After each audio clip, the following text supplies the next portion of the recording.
100 नाड़ियां संसार में ले जाती और एक नाड़ी मोक्ष में ले जाती। वे जो 100 नाड़ियां हैं 100 रास्ते हैं, और उन 100 नाड़ियों पर विभिन्न नाड़ियों पर विभिन्न योनियों की यात्रा हो जाती।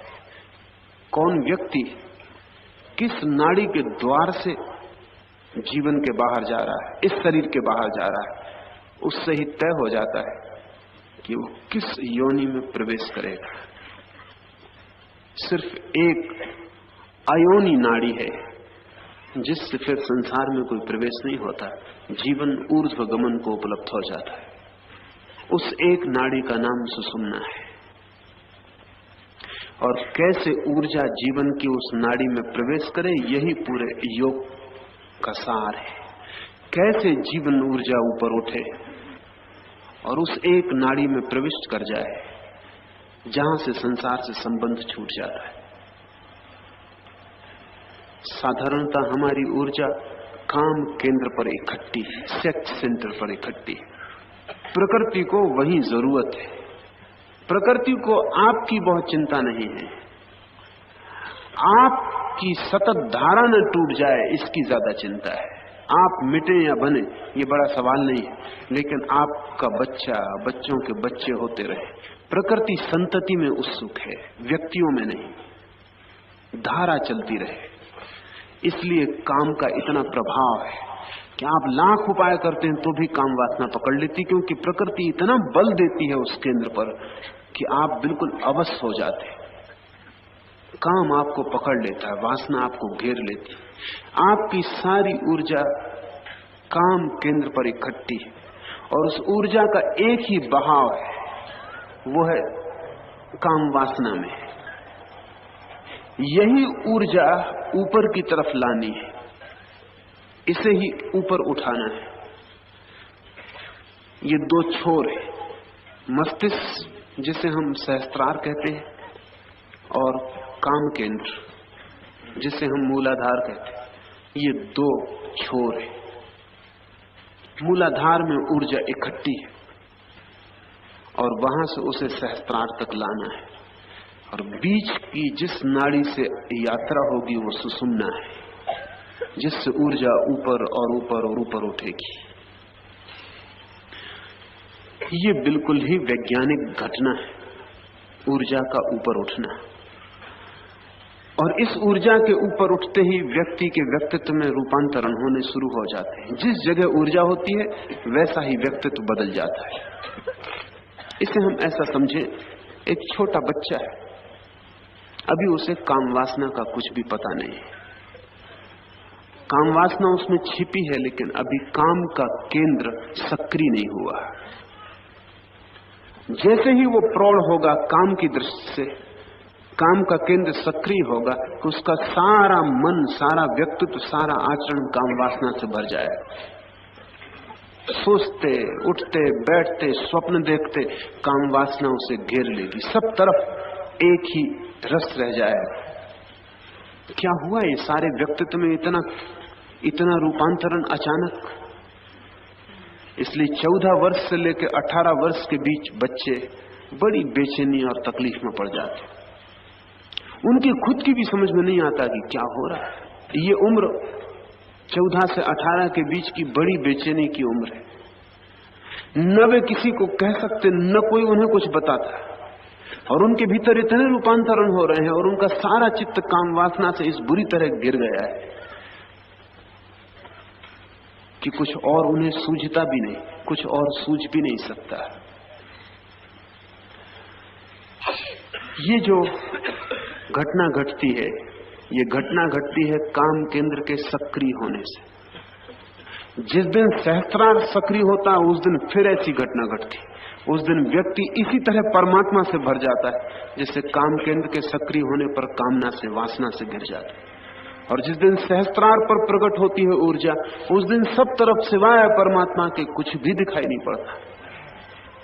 काम केंद्र पर प्रकृति पकड़ लेती है, सहस्त्रार पर परमात्मा पकड़ लेता है। कैसे ये ऊर्जा ऊपर की तरफ जाए, यही सवाल है। पहली तो बात, कि जब भी मन में काम वासना उठे तब आप आंख बंद करके सारे काम यंत्र को ऊपर की तरफ खींच लेना, जिससे ऊर्जा नीचे जा रही है सारे काम यंत्र को आप ऊपर की तरफ सिकोड़ लेना, कॉन्ट्रैक्ट कर लेना,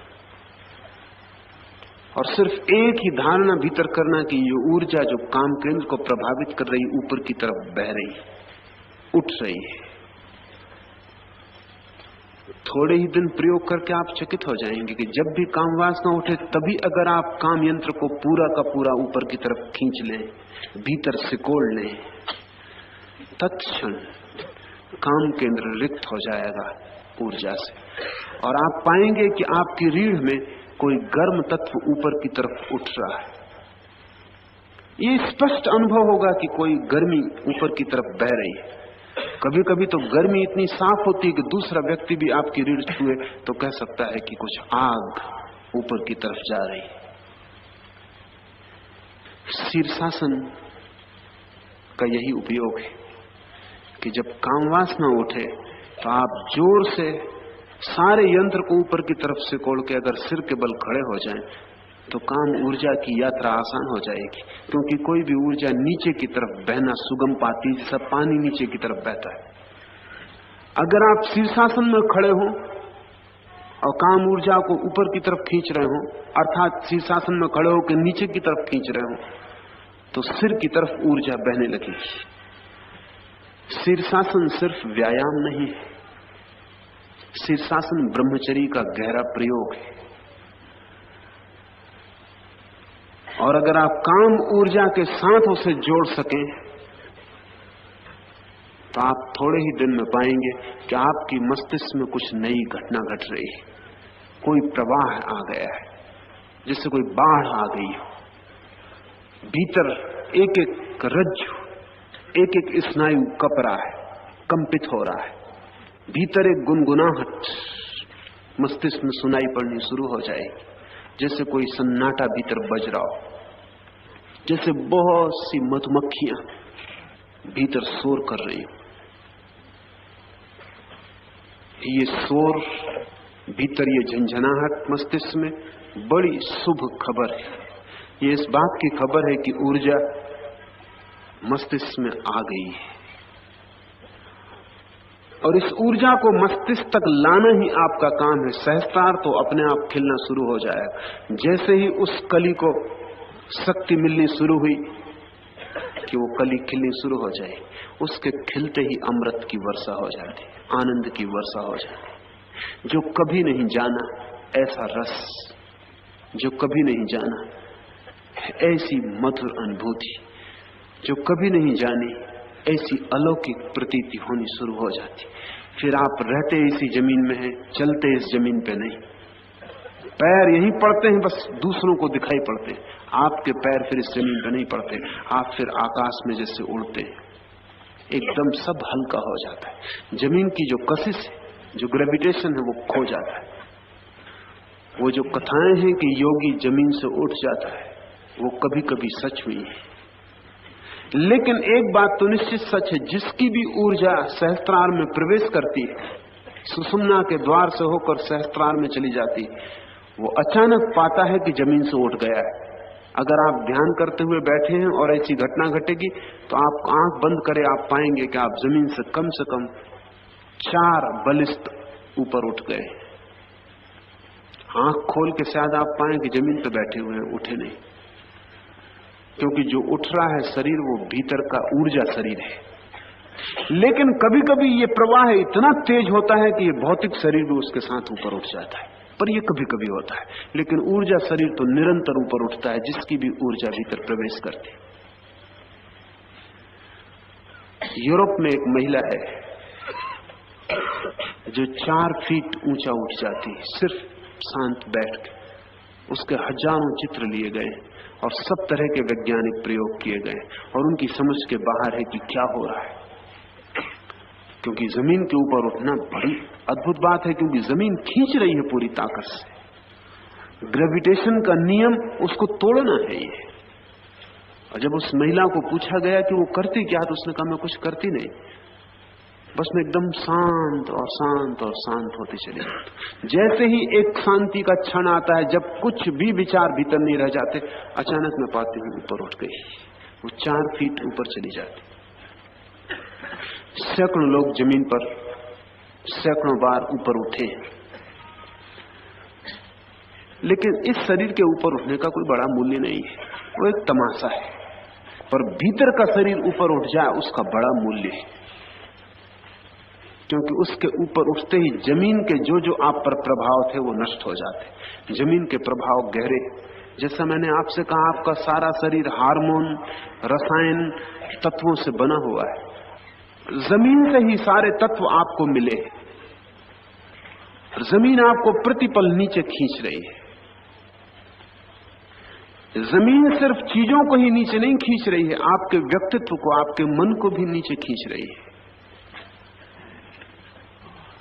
जिस दिन आपकी ऊर्जा भीतर उठ जाती है, आप एक गुब्बारे की तरह हो जाते, आप इतने हल्के हो जाते कि जमीन आपको खींच नहीं सकती।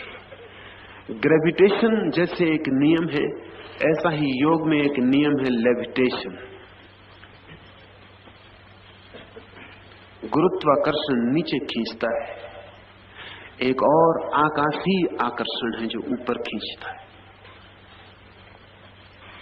लेकिन आपके भीतर की घटना पर निर्भर करता है कि आप ऊपर से प्रभावित होंगे कि नीचे से। अगर आपकी ऊर्जा नीचे के केंद्र पर है तो नीचे से प्रभावित होंगे, आपकी ऊर्जा ऊपर के केंद्र पर है तो ऊपर से प्रभावित होंगे। जब भी काम वासना जगे,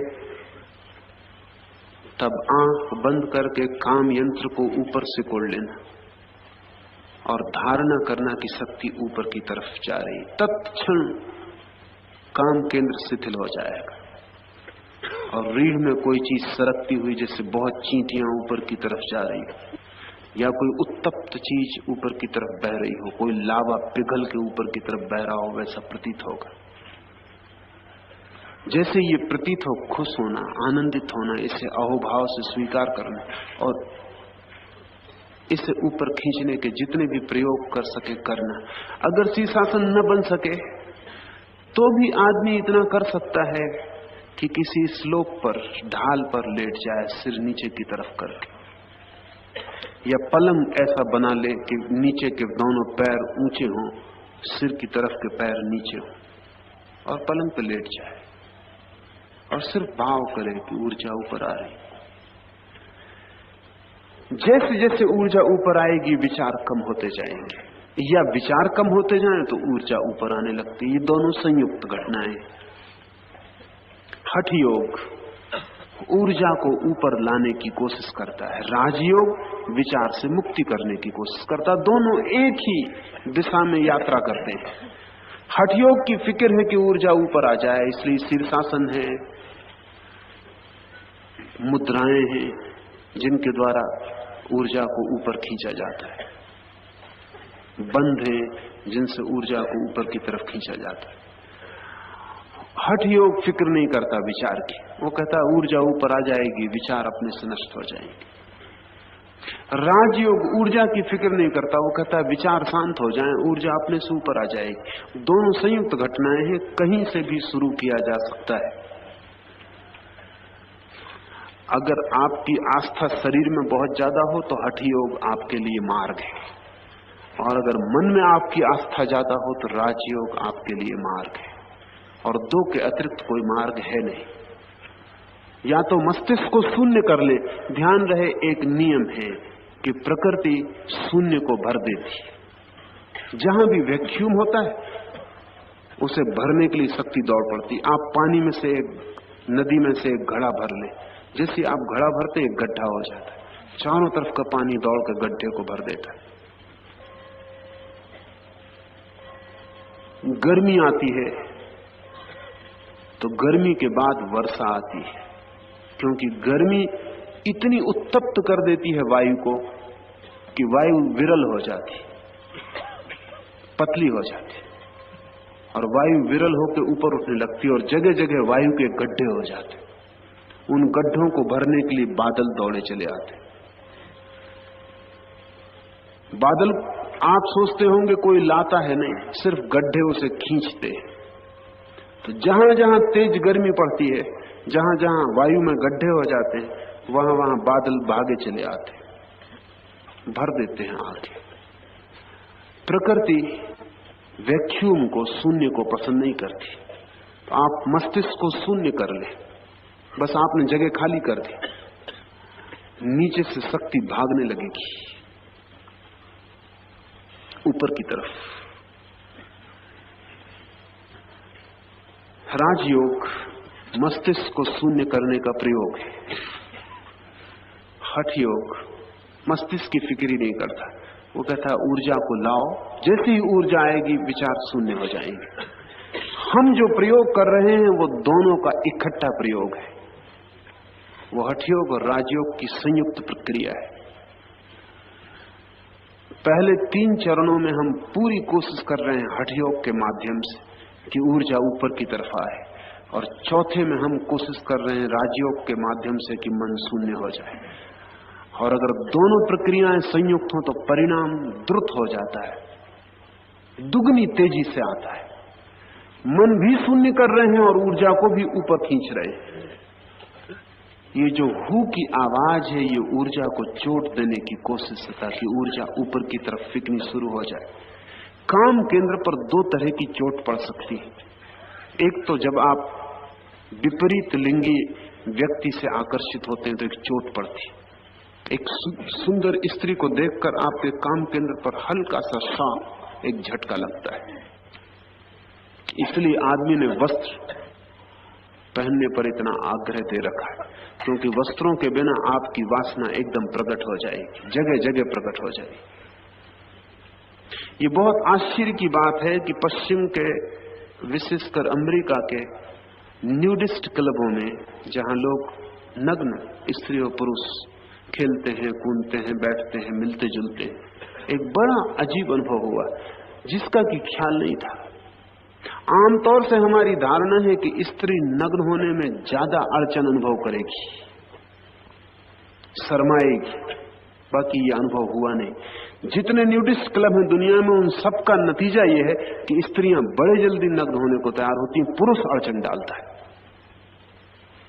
मगर ये बात योग से तालमेल खाती, पुरुष ही अड़चन डालेगा, क्योंकि स्त्री की वासना शरीर से प्रकट नहीं हो पाती, पुरुष की वासना तत्क्षण प्रकट होती, इसलिए पुरुष ज्यादा डरता है नग्न होने में। कपड़ों में वो ढका हुआ अपनी सज्जनता को संभाले हुए, शिष्टता को, साधुता को संभाले हुए चलता है, नहीं तो हर सुंदर स्त्री उसे प्रभावित करती है। और वो प्रभाव सिर्फ मन पर ही नहीं होता, तत्क्षण, क्योंकि काम केंद्र मन में जरा सा कंपन हुआ कि तत्काल प्रभावित हो जाता है। पुरुष की जननेंद्री तत्काल खबर दे देगी कि वो कामातुर है, वो आंखें बचाए, सब करे, उससे कुछ फर्क नहीं पड़ता। और एक बड़ी महत्वपूर्ण बात है कि आप शरीर में सब अंगों को धोखा दे सकते हैं, जननेंद्री को आप धोखा नहीं दे सकते। वो सबसे ज्यादा ऑथेंटिक, प्रामाणिक इंद्रिय है। आपको आंख खोलना हो आप बंद कर सकते, बंद करना हो आप खोल सकते, आप आंख से विपरीत काम ले सकते, लेकिन जननेंद्री से नहीं। अगर जननेंद्री काम वासना से भर गई तो आप कुछ भी नहीं कर सकते, और अगर न भरे तो आप भरने के लिए कुछ भी नहीं कर सकते। जननेंद्री स्वचालित है, उसमें इतनी ऊर्जा है कि वो अपनी गति खुद ही करती है। सारे नग्न क्लबों में यह अनुभव हुआ कि पुरुष डरता है नग्न होने से, संकोच करता है, भयभीत होता है। स्त्रियां जरा भी भयभीत नहीं होती, क्योंकि स्त्री का शरीर निगेटिव है, पैसिव है, नकारात्मक है, उसकी जननेंद्री छिपी हुई है, उसे छिपाने की इतनी कोई आवश्यकता नहीं है, उससे कुछ जाहिर नहीं होता कि उसके भीतर क्या घट रहा है। फिर चूंकि स्त्री का पूरा काम निष्क्रिय है, इसलिए जब तक उसे जगाया ना जाए वो जागा हुआ नहीं होता। पुरुष का काम आक्रामक है, वो जगा ही हुआ है, जरा सी चिंगारी की जरूरत है कि वो जाग जाए। कपड़े आदमी ने खोजे हैं काम वासना को छिपाने के लिए, ढांकने के लिए। जब भी आपको जरा सा भी ख्याल हो कि काम इंद्री सक्रिय हुई और वासना भर गई है, आप तत्क्षण आंख बंद कर लें, सारे यंत्र को सिकोड़ लें ऊपर की तरफ और एक ही धारणा से भर जाएं कि ऊर्जा ऊपर की तरफ बह रही है। या हु की चोट करें। एक चोट पड़ती है बाहर विपरीत लिंगी व्यक्ति के द्वारा, वो बाहर की चोट है, उस चोट से ऊर्जा बाहर बहेगी। एक चोट ध्वनि के द्वारा भीतर पड़ती है, जिससे ऊर्जा भीतर टूटेगी और ऊपर की तरफ बहेगी। हु की चोट ठीक काम इंद्रिय पर जाके पड़ती है। आप चोट करके देखेंगे तो आपको तत्क्षण लगेगा। बहुत मित्र मुझे आके कहते हैं कि जब हम ये हु का प्रयोग करते हैं तो बहुत बार काम वासना जग जाती। स्वाभाविक है, क्योंकि चोट पड़ रही है। लेकिन आप काम वासना का फिक्र ही ना करें और विचार भी ना करें, जगती भी हो तो भी चिंता न करें, आप चोट करते चले जाएं। थोड़ी देर में आप पाएंगे कि काम यंत्र शिथिल हो गया और ऊर्जा ऊपर की तरफ बहनी शुरू हो गई। इसलिए तीसरे चरण में मैं हु के महामंत्र के उपयोग के लिए कहता हूं, क्योंकि पहले चरण में श्वास की इतनी चोट कि पूरी ऊर्जा उत्तप्त हो जाए, जल उठे, गर्म हो जाए, पिघल जाए, जमी ना रहे। और दूसरे में सारी विक्षिप्तता बाहर फेंक देनी। उस विक्षिप्तता में काम वासना भी फेंक जाती है। आपको ख्याल में नहीं होगा कि जब आप दूसरे चरण में गति करना शुरू करते हैं तो आपकी गति के अधिक हिस्से काम वासना के होते हैं।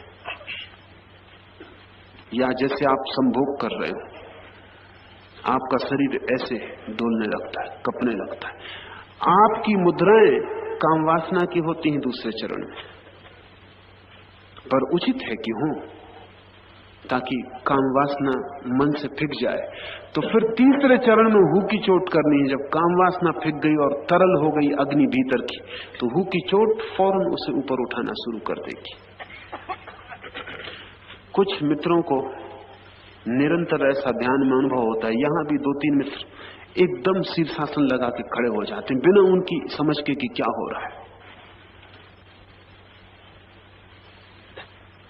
हो यही रहा है कि जब काम वासना की ऊर्जा ऊपर की तरफ बहती है तो शरीर के लिए शीर्षासन बिल्कुल सहज अवस्था है उस क्षण में।